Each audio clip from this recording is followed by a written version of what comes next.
Hello, good afternoon student. Myself Khushbu Shah.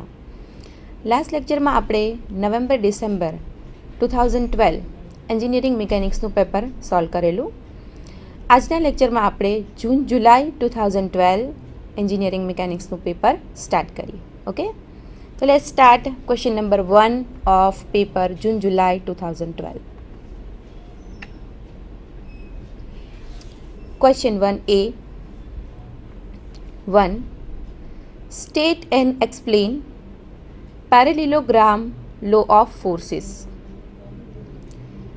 પેરેલિલોગ્રામ law of forces જે છે એને આપણે દર્શાવવાનું છે અને સાથે સાથે સમજાવવાનું છે, એટલે કે સમાંતર બાજુ ચતુષ્કોણનો નિયમ લખો અને સમજાવો. Question number 1. ઓકે, તો ચલો એ જોઈએ આપણે. First, law of parallelogram of forces.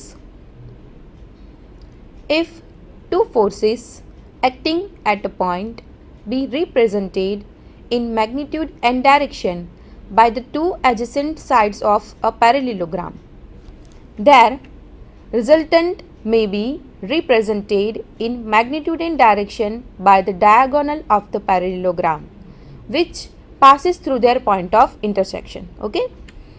If two forces, જો બે બળો acting at a point be represented in magnitude and direction by the two adjacent side of a parallelogram. Okay, જો બે બળોને સમાંતર બાજુ ચતુષ્કોણની બે પાસેની બાજુ વડે મૂલ્ય અને દિશા સાથે જો દર્શાવવામાં આવે તો their resultant may be represented in magnitude and direction by the diagonal of the parallelogram which passes through their point of intersection. Okay, તો ફર્સ્ટ આપણને વાત કરી કે જો બે બળોને સમાંતર બાજુ ચતુષ્કોણની બે પાસેની બાજુઓ વડે મૂલ્ય અને દિશા દ્વારા દર્શાવવામાં આવે તો તે બંને બળોના ડાયાગોનલ પાસ થાય છે ઇન્ટરસેક્શન પોઈન્ટમાંથી. ઓકે, એટલે કે તે બંને બળોના છેદન બિંદુમાંથી પસાર થતો વિકર્ણ એ શું ઇન્ડિકેટ કરે છે? તો પસાર થતો વિકર્ણ જે છે એ પરિણામી બળનું મૂલ્ય અને દિશા દર્શાવે છે. Okay, resultant may be represented in magnitude and direction by the diagonal of the parallelogram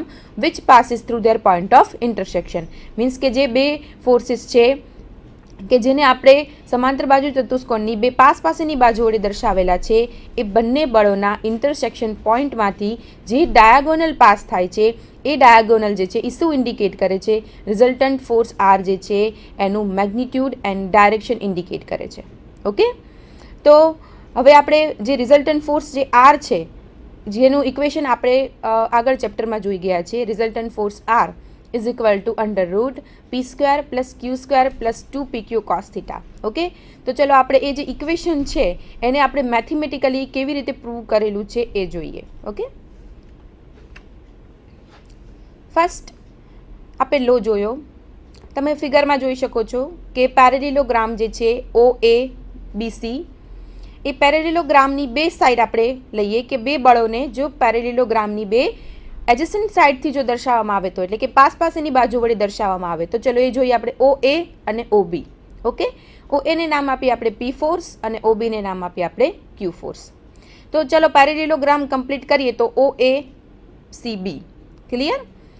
than C point જે છે એમાંથી OA ને લંબ D આપણે ડ્રો કરીએ તો લાઈન થશે OAD. ઓકે, તો OA is equal two P force છે અને CAD એ શું થશે? એંગલ થીટા થશે. વાય? બિકોઝ OAB પણ એંગલ કેટલો છે? થીટા એંગલ છે. એ O થીટા એંગલ છે માટે CAD છે એ પણ થીટા એંગલ થશે. ઓકે, તો થીટા જે છે એની સામેની બાજુ થશે સાઇન અને પાસેની બાજુ થશે કોસ. ઓકે, માટે CD છે એ CD થશે Q sin θ અને AD થશે Q cos θ. ક્લિયર? તો OAP force, OB Q force, AOB angle theta and OC જે ઇન્ટરસેક્શન પોઈન્ટ O છે એ O માંથી શું પસાર થાય છે? ડાયાગોનલ પસાર થાય છે, જેને આપણે શું નામ આપેલું છે? R. મીન્સ કે રિઝલ્ટન્ટ ફોર્સ.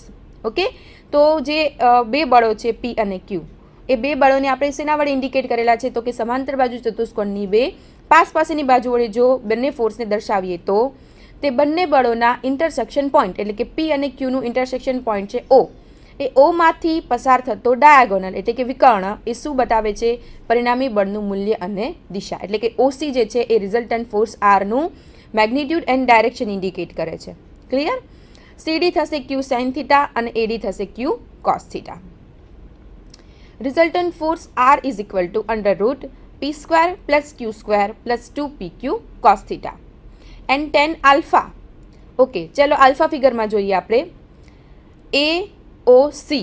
એઓસી જે એંગલ છે એ એંગલ થશે આલ્ફા. ઓકે, તો આલ્ફા જે છે એની ટેન જે છે, ટેનનું ઇક્વેશન શું છે? સામેની બાજુ છેદમાં પાસેની બાજુ. ક્લિયર? તો જે આલ્ફા છે એની સામેની સાઈડ કઈ થશે? સીડી થશે. તો સીડીની વેલ્યુ શું છે? ક્યુ સાઇન થીટા. ઓકે, અને આલ્ફાની પાસેની બાજુ શું થશે?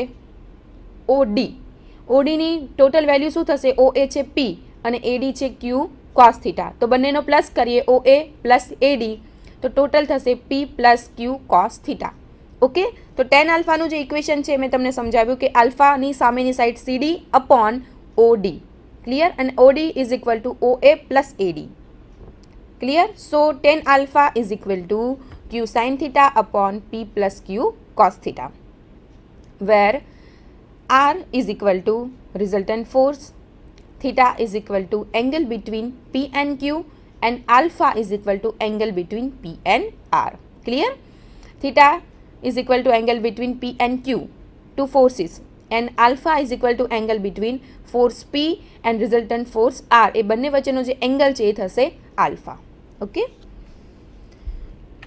નેક્સ્ટ જોઈએ આપણે કે જેમાં આપણે રિઝલ્ટન્ટ ફોર્સ આર જે છે એનું ઇક્વેશન આપણે ડિરાઈવ કરવાનું છે. ફિગર 8 છે. OA CB, OAP force, OBQ force, angle between P and Q theta, angle between P and R alpha, ADQ cos theta, CDQ sin theta. Okay, from triangle ODC. ચલો triangle ODC જોઈએ ફિગરમાં. ODC OC square, પાયથાગોરસના પ્રમેય પ્રમાણે OC square is equal two OD square plus CD square. Clear? So OC square is equal two OD. OD is equal to OA plus AD. Okay, so OA plus AD square is equal two DC square. ચલો હવે આપણે OA, AD અને DCની value put up કરીએ ઇક્વેશનમાં. OC square is equal to OA જે છે એને આપણે નામ આપેલું છે P ફોર્સ, માટે P વેલ્યુ પુટઅપ કરી, પ્લસ AD છે Q કોસ થીટા. ઓકે, તો ચલો ADની જગ્યાએ આપણે લખીએ Q cos theta. So P plus Q cos theta all square, plus DCની વેલ્યુ છે Q સાઇન થીટા. ઓકે, તો ચલો DCની જગ્યાએ એ પુટઅપ કરીએ Q sine theta all square. સો OC સ્ક્વેર એને નામ આપ્યું આપણે છે OC ને R. So R square is equal two, ચલો હવે જે બ્રેકેટમાં છે એનું શું કરવાનું છે? વર્ગ કરવાનો છે. તો શું થશે? પહેલા પદનો વર્ગ વત્તા 2 ગુણ્યા પહેલું પદ બીજું પદ વત્તા બીજા પદનો વર્ગ. ઓકે, સો P square plus 2PQ cos theta plus Q square cos square theta plus Q square sine square theta. Okay, એમાં એક જ પદ છે Q સાઇન થીટા, માટે એનો બંનેનો સ્ક્વેર થશે Q square sine square theta. ચલો R square is equal two P square plus 2PQ cos theta. ચલો હવે જે લાસ્ટ બે પદ છે, જે last Q square cos square theta plus Q square sine square theta. ચલો એ બંનેમાંથી શું કોમન નીકળશે? Q square. ઓકે, તો ચલો Q સ્ક્વેર કોમન કાઢીએ. સો R square is equal two P square plus 2PQ cos theta plus Q square, તો બ્રેકેટમાં રહેશે cos square theta plus sine square theta. Okay, તો આપણે જાણીએ છીએ કે cos square theta plus sine square theta is equal two any value શું થશે? 1 થશે. Okay, so R square is equal two P square plus Q square plus 2PQ cos theta. ચલો આ જે આપણને વેલ્યુ મળી એ શેની મળી? R સ્ક્વેરની મળી, પણ આપણે ફાઇન્ડ શું કરવાનું છે? Resultant force R. So R is equal to જે સ્ક્વેર છે એ સામેની બાજુ જશે તો રૂટ થઈ જશે, માટે resultant force R is equal to under root P square plus Q square plus 2pq cos theta. Okay, આ જે ઇક્વેશન છે એ છે રિઝલ્ટન્ટ ફોર્સ આરનું ઇક્વેશન. અને આપણે જે આગળ જોયું ટેન આલ્ફાનું, ટેન આલ્ફા જે છે તો ટેન શું ઇન્ડિકેટ કરે છે? સામેની બાજુ છેદમાં પાસેની બાજુ. તો આ ફિગરમાં જોઈએ આપણે કે આપણે આલ્ફા એંગલ કોને કીધો છે? આલ્ફા એટલે angle between P and R. Okay, તો પી એન્ડ આરનો જે એંગલ છે આલ્ફા, તો આલ્ફાની સામેની બાજુ છે સીડી અપોન ઓડી. તો સીડીની વેલ્યુ પુટઅપ કરીએ ક્યુ સાઇન થીટા અપોન ઓડીની વેલ્યુ પુટઅપ કરીએ P plus Q cos theta. Okay, તો આપણને બંને ઇક્વેશન મળી ગયા. R is equal to under root P square plus Q square plus 2pq cos theta and tan alpha is equal to Q sine theta upon P plus Q cos theta. અને આપણે law of parallelogram of forces જોયો કે જો બંને બળોને સમાંતર બાજુ ચતુષ્કોણની બે પાસેની બાજુ વડે જ્યારે દર્શાવવામાં આવે ત્યારે તે બંને બળોના ઇન્ટરસેક્શન પોઈન્ટમાંથી પસાર થતો ડાયાગોનલ એ રિઝલ્ટન્ટ ફોર્સ આરનું મેગ્નિટ્યુડ એન્ડ ડાયરેક્શન ઇન્ડિકેટ કરે છે. ઓકે, તો આપણે જોયું law of parallelogram of forces અને આપણે બે ઇક્વેશન ડિરાઈવ કર્યા, resultant force R and tan alpha. Okay, next જોઈએ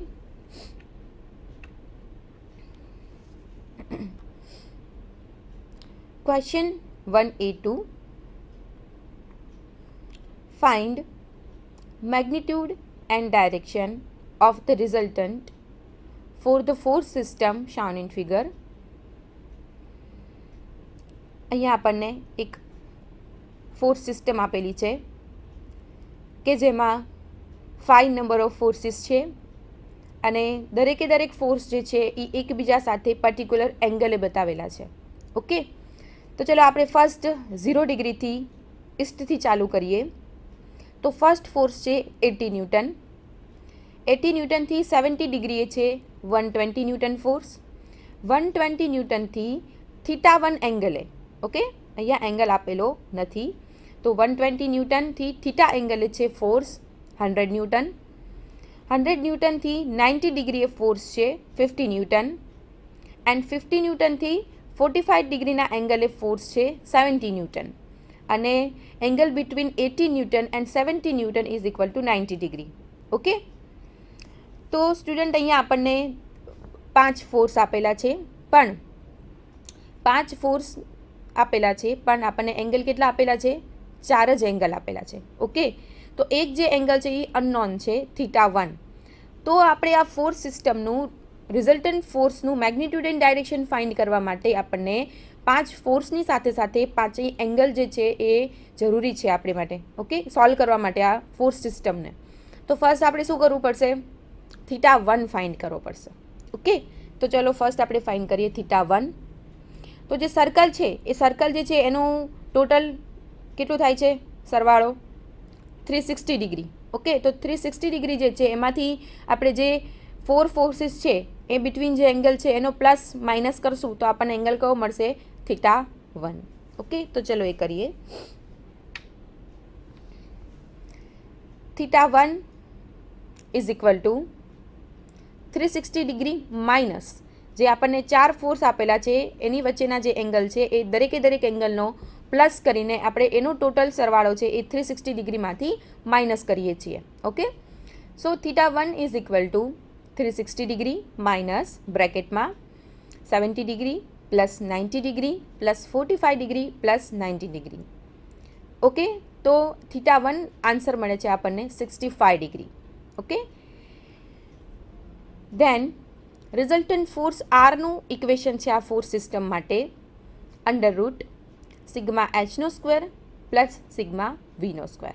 ઓકે, તો ફર્સ્ટ આપણે θ1 તો ફાઇન્ડ કરી લીધો. હવે આપણી પાસે 5 ફોર્સ છે, 5 એંગલ છે અને રિઝલ્ટન્ટ ફોર્સ આરનું ઇક્વેશન આપણે જાણીએ છીએ under root sigma H square plus sigma V square. Okay, so we first find sigma H and sigma V. Okay, sigma H અને સિગ્મા વી એ બંનેની વેલ્યુ આપણે ફાઇન્ડ કરશું અને રિઝલ્ટન્ટ ફોર્સ આરના ઇક્વેશનમાં એ વેલ્યુને પુટઅપ કરશું અને ફાઇન્ડ કરશું resultant force R. Okay, first આપણે જ્યારે સિગ્મા એચ ફાઇન્ડ કરીશું ત્યારે આપણે કયા ફોર્સિસ ને કન્સિડર કરશું હોરિઝોન્ટલ અને સિગ્મા વીમાં વર્ટિકલ. ઓકે, એટલે કે સિગ્મા એચ જે છે એમાં આપણે શું લેશું? કોસ લેશું અને સિગ્મા વીમાં સાઇન લેશું. First sigma H is equal two 80 cos 0 degree plus 120 cos 70 degree plus 100 cos 135 degree plus 50 cos 225 degree plus 70 cos 270 degree. Okay, તો ચલો એ જોઈએ આપણે કે કેવી રીતે 0 ડિગ્રી, 70 ડિગ્રી, 135 ડિગ્રી એ આપણે કાઉન્ટ કરી. ફર્સ્ટ આપણે કયા ફોર્સથી ચાલુ કરેલું છે?